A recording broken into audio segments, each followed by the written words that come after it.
I once had the experience of taking dictation from a man who liked to give the impression that he knew just what you were writing, and he often jabbed his finger down on the pad when he wanted to change a word, implying that he knew which outline was that word.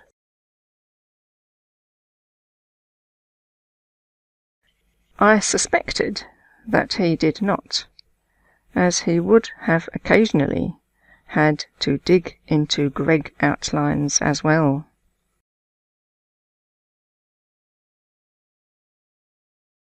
Sometimes he would continue dictating with the finger still firmly on the pad for emphasis, and I and others had to write on immobile paper, instead of being able to slide it up the pad, ready to turn the page over.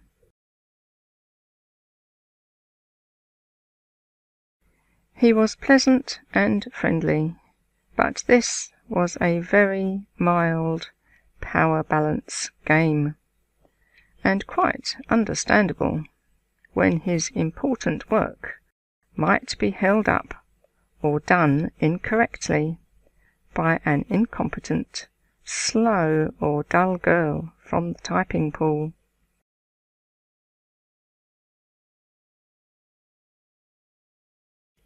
This was a niggling intrusion, as the paper on the pad was my territory, but reacting to it would have been most discourteous and ultimately unhelpful.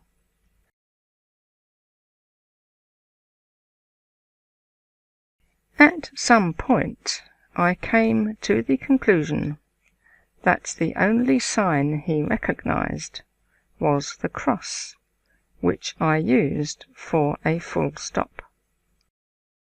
If I wrote the cross before he had finished his sentence, the correcting finger would start tapping.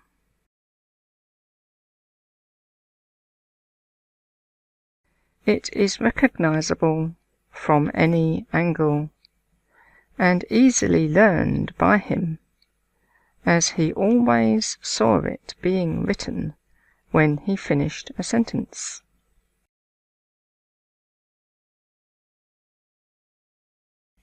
I decided to test my theory. I followed the advice in a speed book and began to join the cross into the one you see here. It is a lot quicker.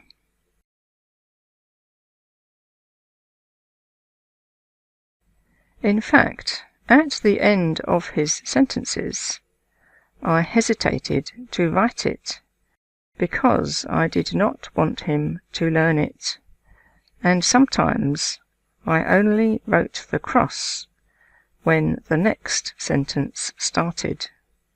Definitely not a recommended practice.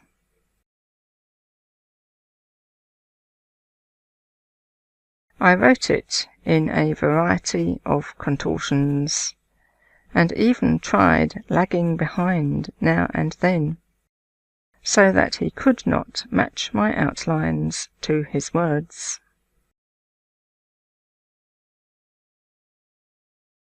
This seemed to solve the issue, or maybe he eventually realized that his letters did not get mangled or edited beyond recognition.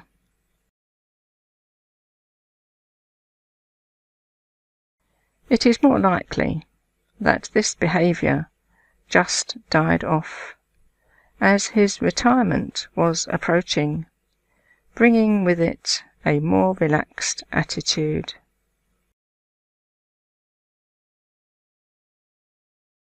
If anyone ever complained about his occasional fussing, I could truthfully say that I never had any trouble, and that doing his work was as easy and pleasant as that of anyone else on the staff.